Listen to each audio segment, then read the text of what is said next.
Wallet's gone, the man rasped, panic hitching his voice. Brenda across the diner was already zeroing in. Another mess for her. Here it comes. But Clara Ara, she saw something else entirely in his hunted eyes. Not a scammer, not a problem. Just a man teetering on the edge. She knew that edge. Her decision was instant. Don't worry, she murmured, then walked toward her tips, not Brenda. But here's the thing. The secret Brenda doesn't know, can't know, that $5 bowl of stew wasn't just lunch. It was an investment. A down payment on a reckoning that would leave Kensington Erie's bleeding. They think they're firing a waitress. They have no idea how her quiet kindness will change everything. Wallet's gone, the man rasped, panic hitching his voice. Brenda across the diner was already zeroing in. Another mess for her. Here it comes. But Clara Ara, she saw something else entirely in his hunted eyes. Not a scammer, not a problem. Just a man teetering on the edge. She knew that edge. Her decision was instant. Don't worry, she murmured, then walked toward her tips, not Brenda. But here's the thing. The secret Brenda doesn't know, can't know. That $5 bowl of stew wasn't just lunch. It was an investment. A down payment on a reckoning that would leave Kensington Erie's bleeding. They think they're firing a waitress. They have no idea how her quiet kindness will change everything. The alarm clock didn't chime. It howled, a 5 a.m. digital shriek that ripped through the fragile quiet of Clara Ara Miller's cramped apartment. For a long, heavy moment, she lay still, her cheek pressed against the worn pillow, the familiar ache blooming in her lower back. Yesterday's 12-hour shift at the Golden Spoon Diner clung to her like a shroud. The air hung thick with the ghosts of stale coffee and the faint, sweet scent of lavender laundry detergent, a constant reminder of the life she was fighting to maintain. With a sigh that tasted like defeat, Clara Ara dragged herself out of bed. The cold linoleum bit into her bare feet.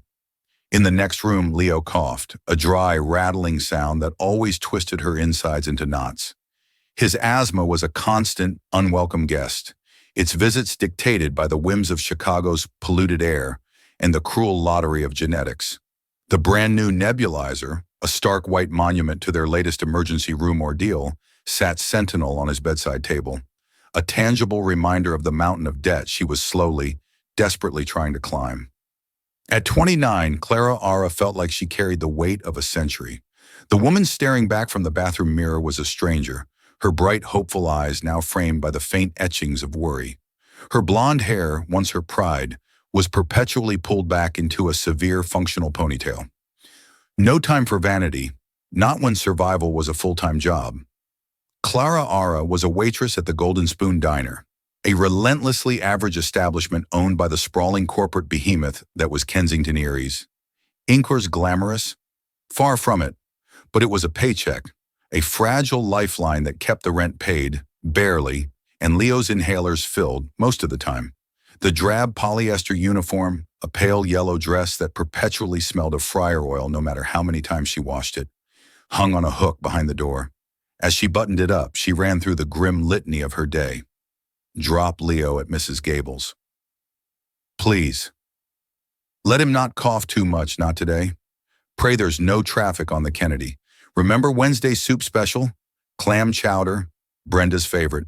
And above all, stay on the right side of Brenda Vance.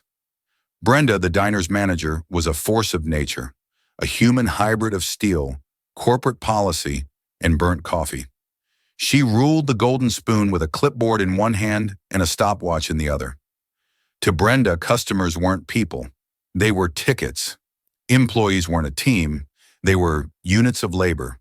Every interaction was a metric, every action a data point. Table turn time, average guest check, upsell percentage. Compassion was an inefficient variable Brenda had long ago eliminated from her management equation. Miller, you're 3 minutes late. Brenda would snap if Clara Ara clocked in at 6:03 a.m., her voice sharp enough to cut glass. That's 180 seconds of unproductive labor cost the company has to absorb. Clara Ara swallowed a dry piece of toast, kissed a sleeping Leo on the forehead, and whispered, "Be good for Mrs. Gable, sweetie. Mommy loves you." She scribbled a quick note, left it on the counter with a small glass of juice, and slipped out into the pre-dawn chill of the Chicago streets. The golden spoon was already buzzing with a low-level anxiety when she arrived.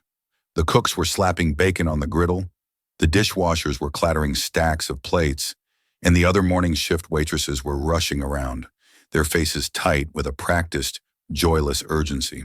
"Morning, Clara," sighed Maria, another waitress, her eyes darting nervously towards the back office. "Brenda's on a warpath today. Mark Renshaw's coming." Clara's stomach clenched.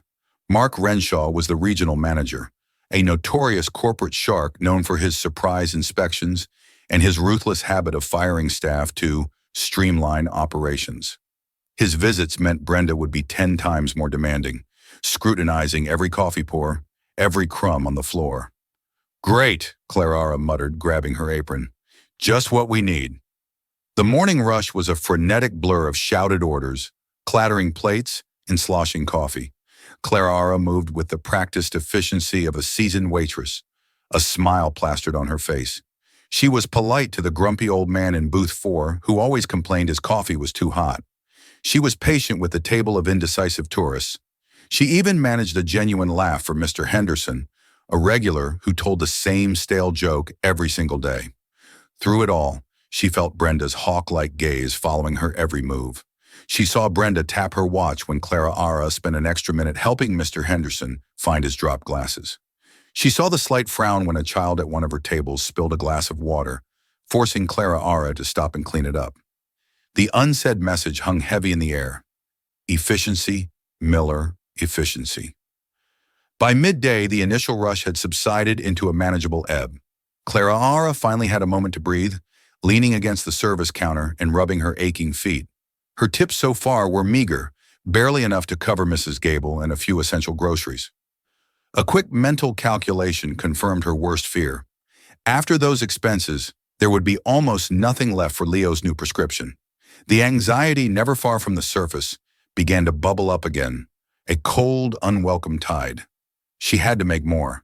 She had to get more tables, turn them faster, upsell more desserts. She had to be the perfect employee, the embodiment of golden spoon efficiency. Then at precisely 1:15 p.m., the bell above the diner door jingled, announcing the arrival of someone the entire script of Kensington Erie's trained to avoid. He was the kind of person most people tried not to see. His clothes were ragged and ill-fitting, his graying hair matted and tangled. His face was a roadmap of hard times, etched with the deep, weary lines that spoke of a life lived on the fringes. He hesitated at the entrance, his eyes scanning the room with a mixture of hunger and shame, like a stray dog unsure of its welcome. Brenda, standing near the cash register, saw him immediately. Her lips thinned into a disapproving line. She was already moving towards him, her body language radiating barely concealed hostility, preparing to eject him before he could even take another step inside. But Clara, whose station included the empty tables by the door, saw him first. Their eyes met for a fleeting second, and in his, she didn't see a nuisance or a problem. She saw something far more unsettling, something achingly familiar. She saw a profound and desperate exhaustion, acting on an instinct she couldn't explain, an empathy honed by her own daily struggles.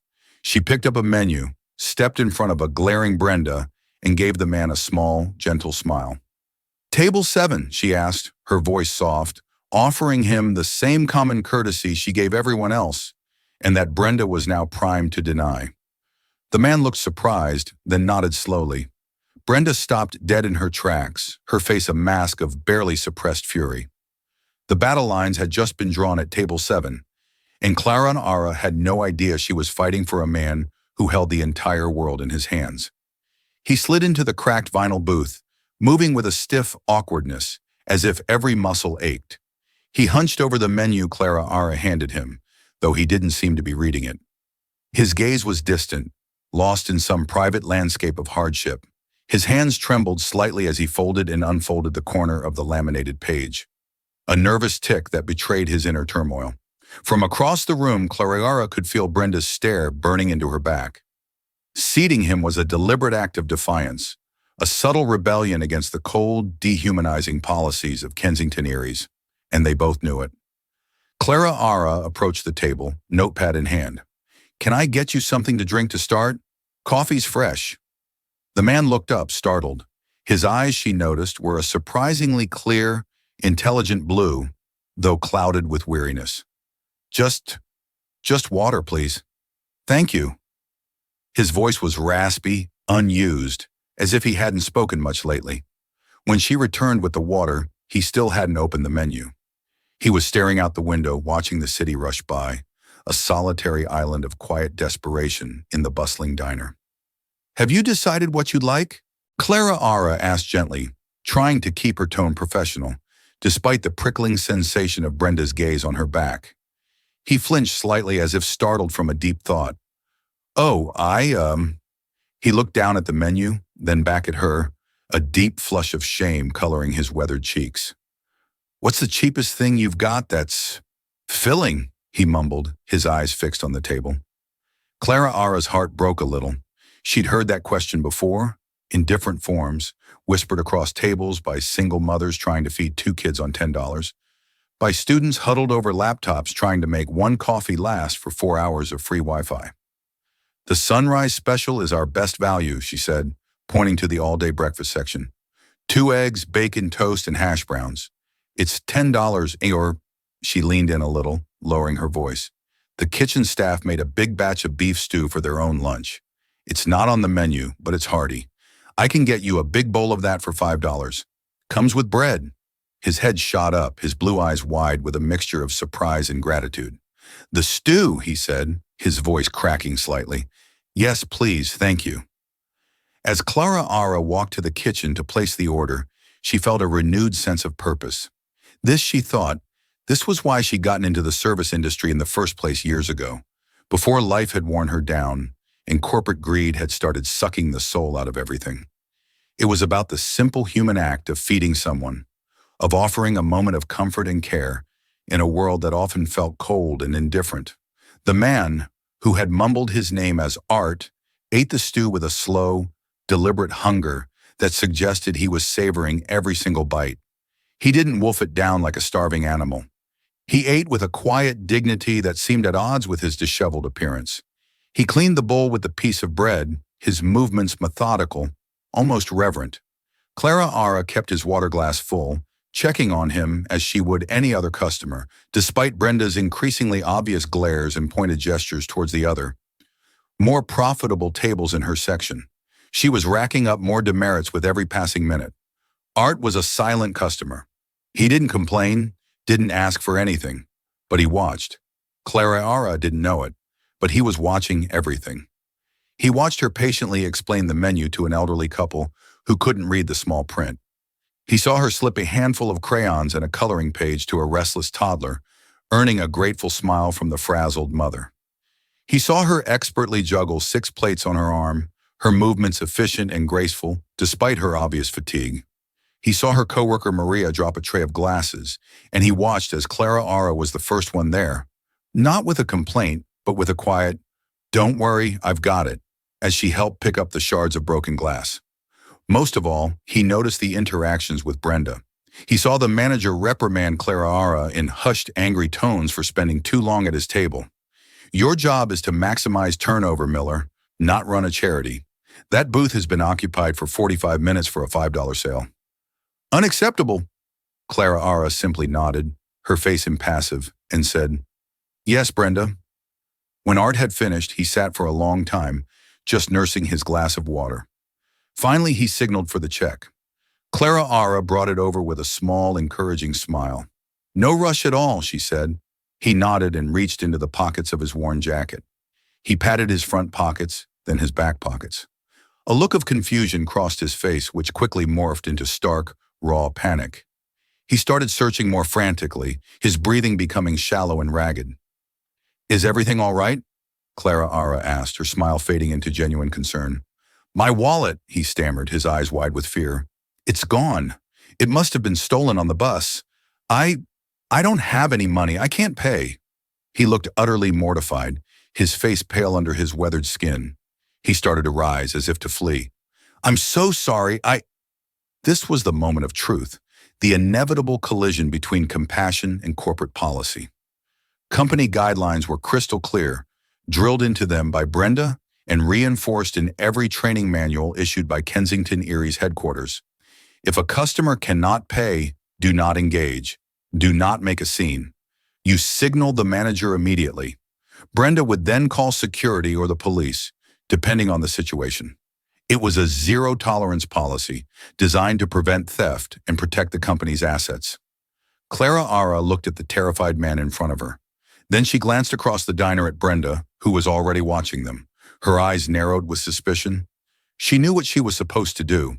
She was supposed to raise her hand, call Brenda over, and let the cold, impersonal gears of corporate policy grind this poor man into dust over a $5 bowl of stew. She thought of Leo. She thought of the overdue medical bill.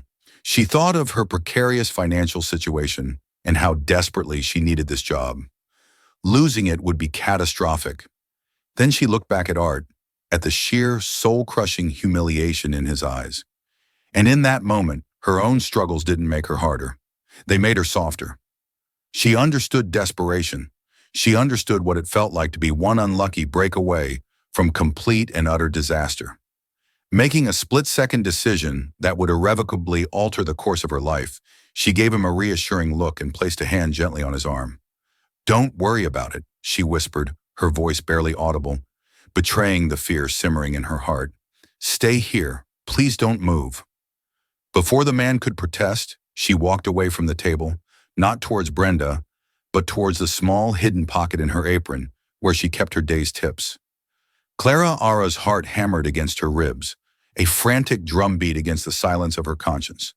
Every instinct screamed at her to follow the rules, to protect herself and her son, but the image of the man's panicked face was seared into her mind. She fumbled in her apron pocket, her fingers closing around the small, crumpled wad of bills she had earned so far. A 10, a 5, a 1, and a handful of change. $13 and some cents. It was her gas money, her grocery money, her, just in case, Leo's inhaler runs out, money. It was everything. With trembling hands, she smoothed out a $5 bill and 2 ones. The check was for $5 plus tax, totaling $5.45. She would use her own money, ring it up as a cash payment, and Brenda would be none the wiser.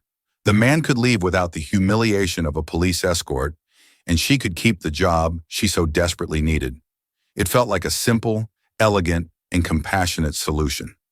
She walked to the point-of-sale terminal at the waitstaff station, her back carefully turned to Brenda, her every movement calibrated to avoid detection.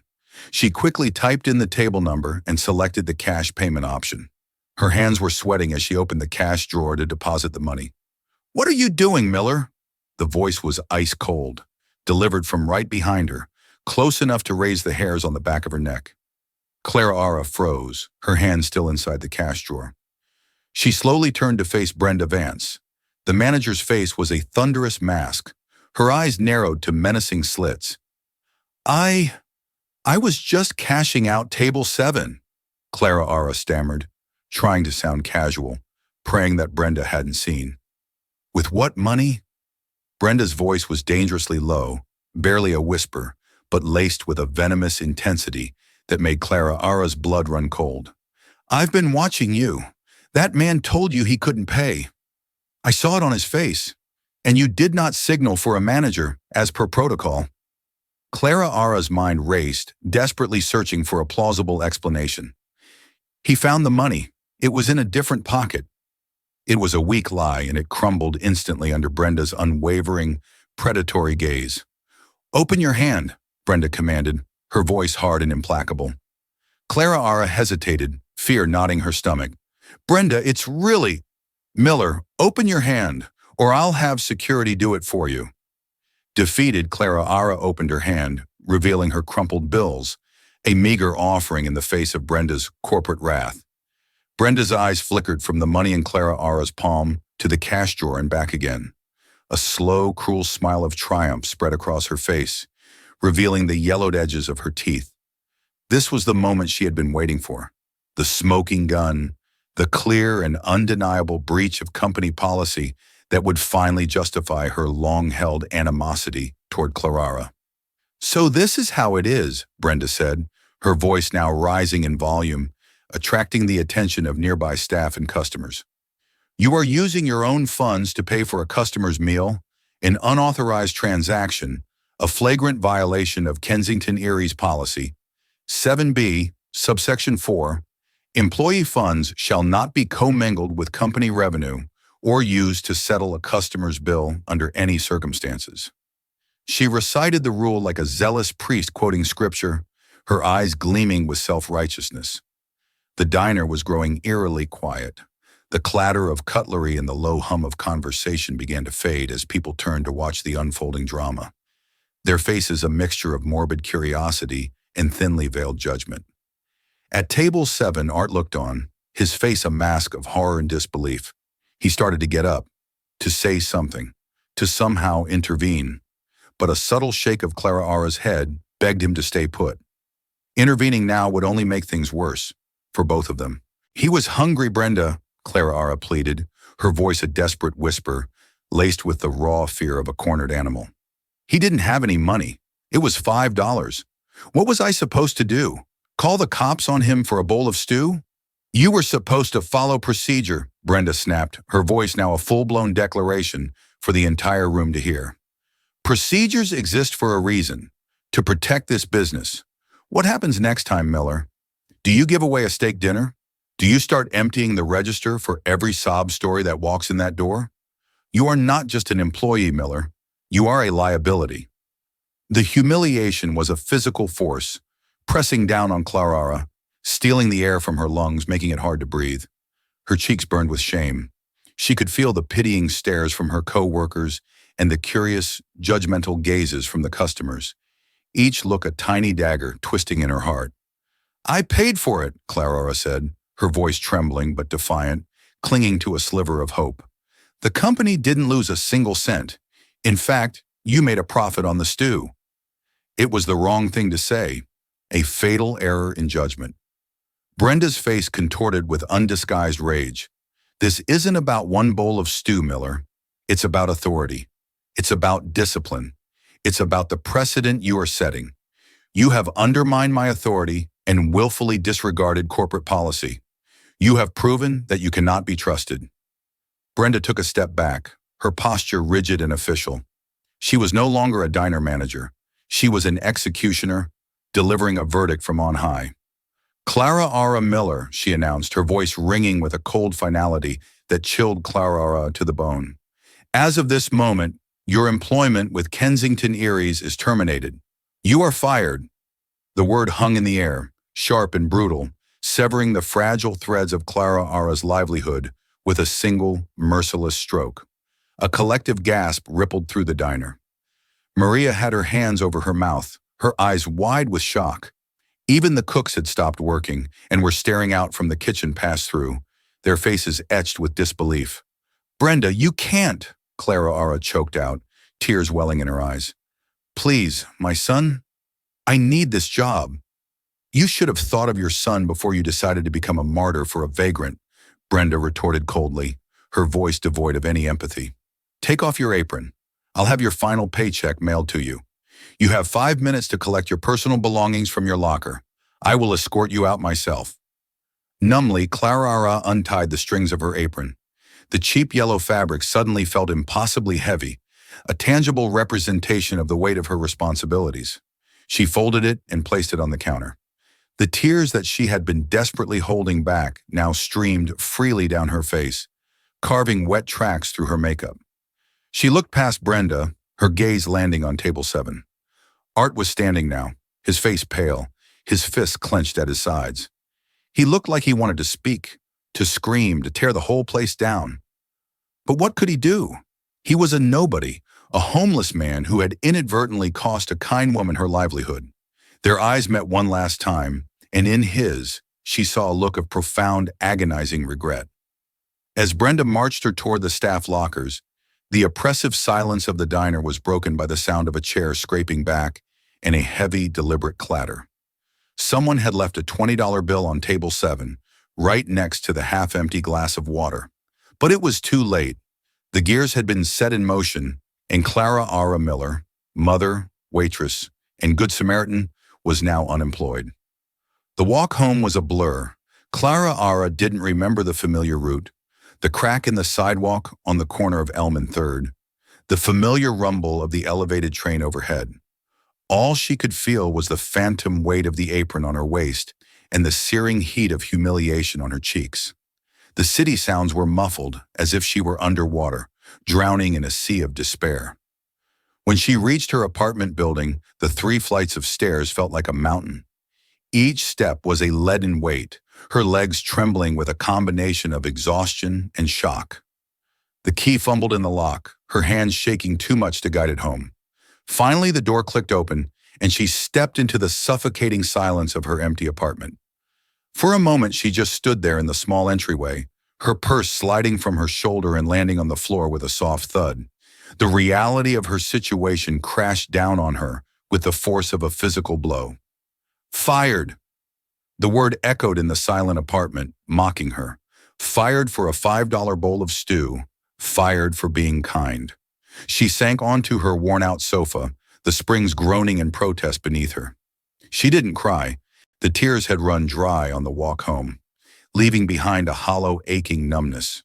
Her mind, however, was a chaotic storm, a swirling vortex of fear and uncertainty.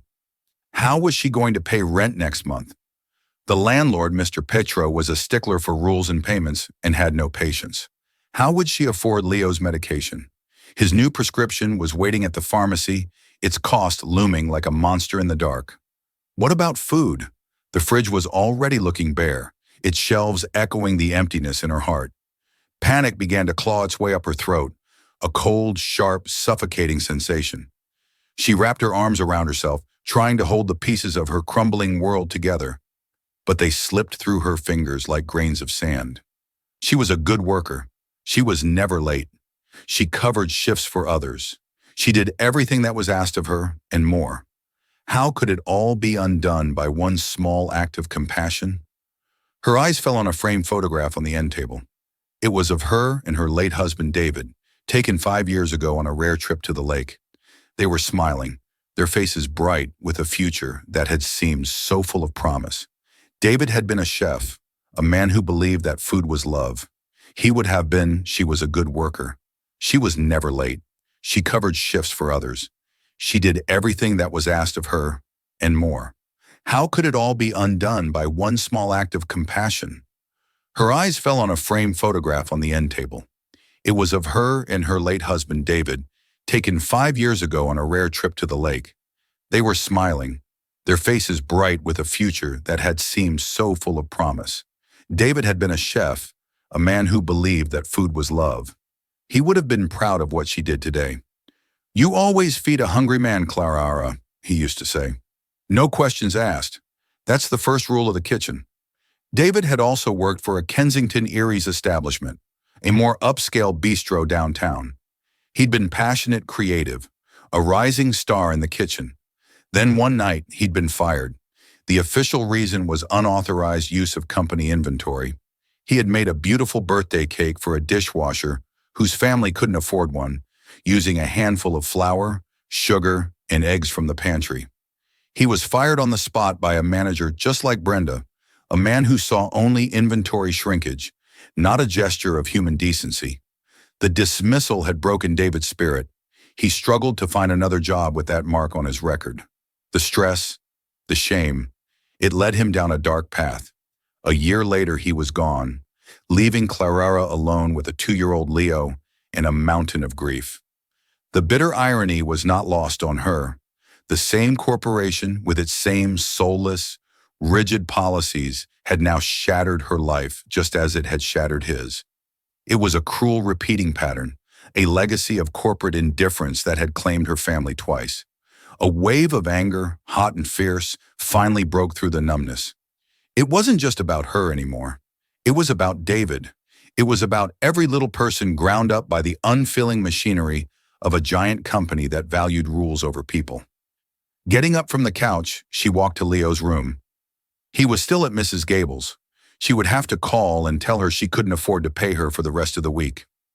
Her son was sleeping soundly in his small bed, his chest rising and falling in a steady rhythm. The nebulizer stood guard on his nightstand. She reached out and gently brushed a lock of hair from his forehead. He was her whole world, Everything she did for him. And now she had failed him. That was the thought that finally broke her. The tears came again, silent and agonizing. She sank to the floor, her head resting against the side of his bed, and wept. She wept for her lost job, for her shattered pride, for the uncertain future. She wept for David and the life they were supposed to have. She wept for the simple, crushing unfairness of it all. As the evening light faded outside the window, casting long shadows across the room, Clara Ara Miller felt a profound and terrifying loneliness. She had never felt so utterly and completely alone in the dark. While Clara Ara's world was shrinking to the four walls of her silent apartment, another world, one of panoramic city views and polished mahogany, was being shaken to its core. Arthur Kensington, known to Clara Ara only as Art, sat in the back of his chauffeured Maybach, the scent of rich leather, a stark, nauseating contrast to the diner's lingering smell of grease and despair. He had shed the ragged clothes now stuffed in a duffel bag on the floor and was back in a tailored buy-on suit. But the transformation was only skin deep. Inside, he was still the man from Table 7, horrified, ashamed, and powerless. He hadn't intervened. That was the thought that played on a torturous loop in his mind. He, Arthur Kensington, CEO and chairman of Kensington Eries Inc., a man whose single word could create or destroy careers, had sat by and watched a good woman be publicly humiliated and fired for showing him a kindness he hadn't experienced in years. He had stayed in character, played the part of the helpless vagrant because his undercover CEO consultants had told him that intervention would compromise the entire project. Observe and report, Mr. Kensington. Do not engage. What a fool he'd been. This whole exercise, cooked up by his PR team, was supposed to be a way to reconnect with the company his father had built. See the front lines, Art, his father had always said. A company's heart isn't in the boardroom. It's on the diner floor. After his father's death 6 months ago, Arthur, who had been raised on spreadsheets and profit margins, felt a knowing disconnect from that philosophy. He agreed to the undercover stunt, yet expecting to find inefficiency, maybe some minor theft, things he could fix with a memo and a new set of policies. Instead, he found Clara Ara, and he found Brenda. He had witnessed firsthand the brutal manifestation of the very corporate culture he had fostered. Brenda wasn't a monster, she was a product. She was the perfect manager by his company's standards. She quoted policy maximized profit and eliminated inefficiencies. And Clara Ara, with her boundless empathy, was the inefficiency she had eliminated. The car pulled up to the gleaming Kensington Tower, a monument of glass and steel that suddenly felt like a tomb. In his penthouse office on the 80th floor, the city lights spread out below him like a blanket of scattered jewels. He had always found this view inspiring, a symbol of his power and success. Tonight it just made him feel small and isolated. "Get me Mark Renaud on the line now," he barked at his assistant through the intercom. "And pull the complete employee file for a waitress named Clara Ara Miller from the Golden Spoon Diner on North Clark Street. And while you're at it, get me the file for the manager, Brenda Vance." He paced the length of his office, the plush carpet, muffling his angry footsteps. He had seen the fear in Clara Ara's eyes when she pleaded for her job, mentioning her son. He had created a system where a mother's livelihood could be extinguished over 545 holes. The thought was sickening. His assistant buzzed back. "Mr. Renshaw is online, sir, and the files have been sent to your secure tablet." Arthur snatched the phone. "Mark," he said, his voice dangerously calm. "Arthur Kensington, I was reviewing the performance metrics for the North Clark Street Diner. Tell me about the manager, Brenda Vance."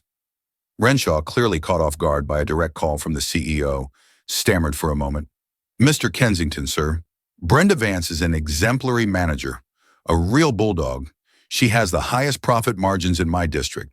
Table turn times are down 15%, and upsells are up 20% since she took over." "And her staff turnover rate?" Arthur asked, his eyes cold. There was a pause. "Well, sir, that is slightly higher than average, but in this industry, slightly higher." Arthur cut him off, his voice dripping with sarcasm. "I'm looking at the numbers right here, Mark. It's the highest in the entire Midwest region. She churns through employees like they're disposable napkins. Do you reward that?" "Her results speak for themselves, sir," Renshaw said defensively. She's a bottom-line manager. That's what we've been incentivizing. We've been incentivizing. The words hit Arthur like a punch to the gut. Renshaw was right. The problem wasn't just Brenda or Mark. The problem was him. We're going to talk more about your incentive programs tomorrow, Mark. Be in my office at 8 a.m., Arthur said, and hung up before Renshaw could reply. He picked up his tablet and opened Clara Miller's file. It was sparse. Hired 3 years ago. No commendations, no demerits, just a steady, unremarkable record. He saw her address, her emergency contact information, and a note about her dependent son, Leo. Then he swiped to the next page to her personal information. He saw her last name, Miller, and next to it, the name of her late husband, listed as her former next of kin, David Miller. Arthur's blood ran cold. David Miller. The name echoed from the past. He quickly accessed the company's terminated employee archives, his fingers flying across the screen. He typed in the name. One result, David Miller, former line chef, terminated 5 years ago from the Kensington Grill. Arthur remembered the incident vaguely. A regional manager, a different one, had boasted about it in a quarterly meeting, making an example of a chef who had been caught giving away inventory. They had all nodded along, praising the manager's firm hand in protecting company assets. He looked back at Clara's file, then at David's. It was the same address. He stared at the screen, the pieces clicking into place with a horrifying, sickening finality. This wasn't a random encounter. This was a ghost of his company's past, a direct consequence of a culture he had helped build and perpetuate, coming back to haunt him. He had not just witnessed an injustice, he had participated in the second act of a tragedy his own company had written. The view from his window suddenly seemed to mock him. He had built an empire on a foundation of cold, hard numbers, and in the process he had crushed the lives of real people. People like David, people like Clara. A profound, soul-deep shame washed over him, followed by a white-hot resolve. This was not something a memo could fix. This required more than a policy change. This required a reckoning. He buzzed his assistant again, his voice now steady and imbued with a commanding clarity he hadn't felt in years. Cancel my 8 a.m. meeting with Mark Renshaw, he said. Clear my entire morning schedule and have my car ready at 7:30 a.m. I'm going back to the Golden Spoon Diner. The next morning, the Golden Spoon Diner was operating with a nervous, subdued energy. Clara's absence was a palpable void. The staff moved with a hesitant caution, every action performed under the shadow of the previous day's brutal firing. Brenda Vance patrolled the floor like a victorious general, her posture even more rigid than usual, her presence a clear warning to anyone else considering stepping out of line. She was sipping her coffee near the register when the bell above the door jingled. She looked up, a formulaic welcome to the Golden Spoon dying on her lips. Standing in the doorway was not a regular customer. It was a man in a perfectly tailored charcoal suit that probably cost more than her car. He was flanked by 2 other people, a man and a woman, both impeccably dressed and holding portfolios. The man in the suit was tall, with an air of absolute, unshakable authority.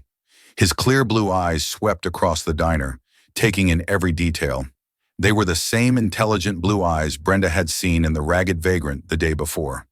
Her brain struggled to connect the 2 images. It was impossible. She blinked, but he was still there now, walking slowly toward her. Good morning, Aku, the man said, his voice calm but resonant with power. It was the same voice, no longer raspy, but smooth and commanding. I believe we met yesterday. You, however, met Art. My name is Arthur Kensington. Brenda's coffee cup slipped from her fingers, shattering on the floor and splashing hot liquid across her sensible shoes. She didn't even notice. The name echoed in her ears. Kensington, as in Kensington Eries. The staff behind the counter froze. The low chatter of the few morning customers died away. Mr. Kensington, she stammered, her face draining of all color. I had no idea, sir. It's an honor. I didn't recognize you. That was the point, Arthur said coolly, his gaze unwavering. I came to see my company from the perspective of a customer, or in my case, from the perspective of a man with nothing, and what I saw was illuminating. He gestured to the 2 people with him. This is Elizabeth Shaw, my head of human resources, and this is Michael Chen from my legal department.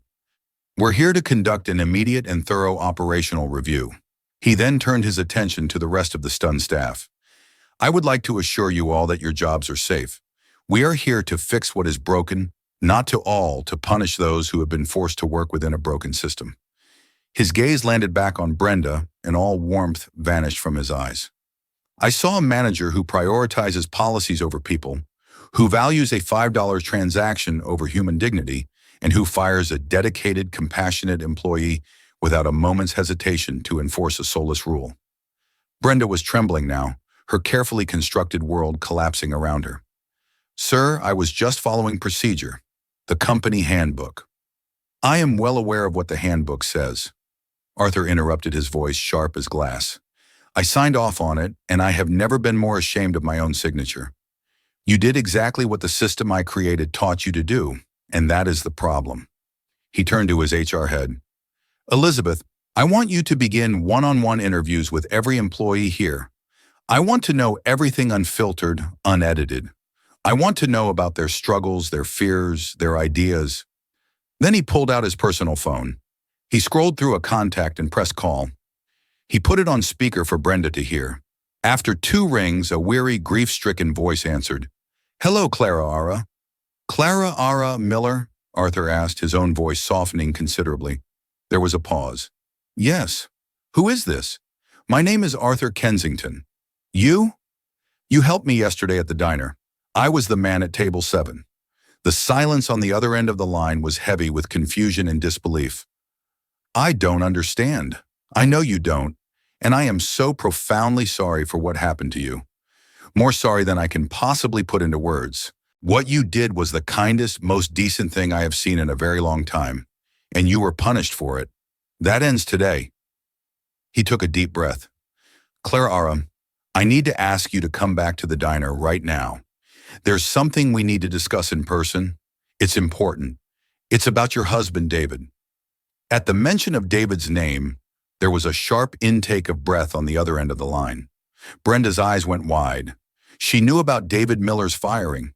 It was a legendary story among Kensington managers, an example of how to maintain standards. The full horrifying scope of the situation was finally dawning on her. I'll be there in 20 minutes, Clara said, her voice no longer weary but filled with a new sharp and uncertain intensity. Arthur ended the call and looked at Brenda, whose face was now a pale, ghostly white.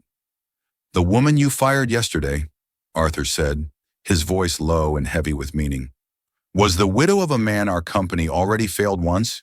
You didn't just fire a waitress. You repeated history, and I was there to witness the whole shameful cycle. Now we are all going to sit here and wait for her to arrive, and we are going to begin to make it right. Clara Ara walked into the Golden Spoon Diner like a person entering a dream. The 20-minute taxi ride paid for by the car service Arthur Kensington had sent had done little to prepare her for the scene inside. Her former co-workers were gathered in small, hushed groups. Her former manager, Brenda Vance, was sitting stiffly at a table, pale and silent. And in the center of it all stood the man from table 7. No longer Art the Vagrant, but Arthur Kensington, the CEO, his powerful presence commanding the entire room. He turned as she entered, and the look on his face was one of deep, undisguised remorse. He walked toward her, meeting her in the middle of the diner floor. Clara Ara, he began, his voice filled with an emotion she couldn't quite place. Thank you for coming. First, before anything else, I want to apologize. What happened to you yesterday was an unforgivable failure on my part and on the part of the company I lead. There is no excuse. Clara Ara was still trying to process the sheer surreality of it all. You're the CEO, she stated the words, feeling foreign in her mouth. I am, he confirmed, and I have been a very poor one. I lost sight of what my father built this company on, people. You reminded me of that. Your compassion, your integrity, even when it cost you everything. That is the core of what this business should be. He gestured to an empty booth. Please sit with me. Hesitantly, she slid into the booth and he sat opposite her. For the first time, she wasn't his waitress. They were equals. When I looked at your employee file, he continued gently, I found something that stopped me in my tracks. Your husband's name, David Miller. I remembered his case. Clara Ara stiffened old wounds, reopening with a fresh, sharp pain. You fired him for giving a birthday cake to a man who had nothing. Arthur didn't flinch from her accusatory gaze. He met it head on. Yes, he said, his voice thick with regret. We did. It was a decision made by a regional manager, but I was the CEO. I endorsed the culture that allowed it to happen. A culture that prized a few dollars worth of flour and sugar over a man's dignity and career. I see now with a clarity that sickens me that David's firing wasn't just a mistake. It was a moral failing. A failing that I believe contributed to what happened to him. And for that, I am truly deeply sorry. Tears welled in Clara's eyes, but this time they were not tears of despair. They were tears of validation of a long-held pain finally being acknowledged. Clara Ara, I cannot undo the past, Arthur said, leaning forward, his voice earnest. I cannot bring David back, but I can promise you, starting today, that his legacy and your act of kindness will become the catalyst for a fundamental change in this entire corporation. He paused, collecting his thoughts. I didn't come here just to offer you your job back. Frankly, you deserve better than that. I am creating a new position, a new department within Kensington Eries. It's called the Kensington Cares Initiative. Its sole purpose will be to audit and reform our company policies, to implement employee support programs, and to ensure that compassion and empathy are woven into the very fabric of how we do business. We'll establish emergency funds for employees in crisis, overhaul our management training, and create pathways for real feedback from the ground up. He looked at her, his blue eyes filled with a desperate hope. And I want you to run it. I want you to be its first ever director. I don't want someone with a business degree who's never served a plate of food in their life. I want someone who understands the human cost of a bad policy. I want someone with integrity, with courage, and with a heart. I want you, Clara. Clara Ara was speechless, the director of a corporate initiative. It was unfathomable. Me? I'm a waitress. I don't know how to run a department. You know how to be a decent human being? Arthur counted. That's the most important qualification. We will provide you with all the training resources and support you need. A team, an office at headquarters, and a salary that will ensure you and Leo never have to worry about a medical bill or the rent again. I'm not offering you a job, Clara Ara. I'm asking you to be my partner in fixing this company to help me build a corporation that David would have been proud to work for. Across the room, Brenda Vance watched this exchange, her face a complicated mask of shock, shame, and perhaps for the first time, a glimmer of understanding. Her world of rigid rules and cold metrics had been turned upside down by a single act of kindness she had tried to stamp out. Clara Ara looked at Arthur Kensington, the man she had fed when he was hungry. She thought of Leo, of David, of the endless, exhausting struggle. And for the first time in years, she saw a light at the end of the tunnel. Not just an escape from her circumstances, but a chance to build something better, to give meaning to her own suffering and to David's memory. A slow, tentative smile touched her lips. Okay, she said, her voice clear and steady. Yes, I'll do it. Arthur Kensington let out a breath he didn't realize he'd been holding. It was the beginning of a long road, but it was a start. The Golden Spoon Diner, once the scene of a cruel injustice, had just become the birthplace of a revolution, all because one waitress chose kindness over policy, and one CEO was finally willing to see the human beings behind his bottom line.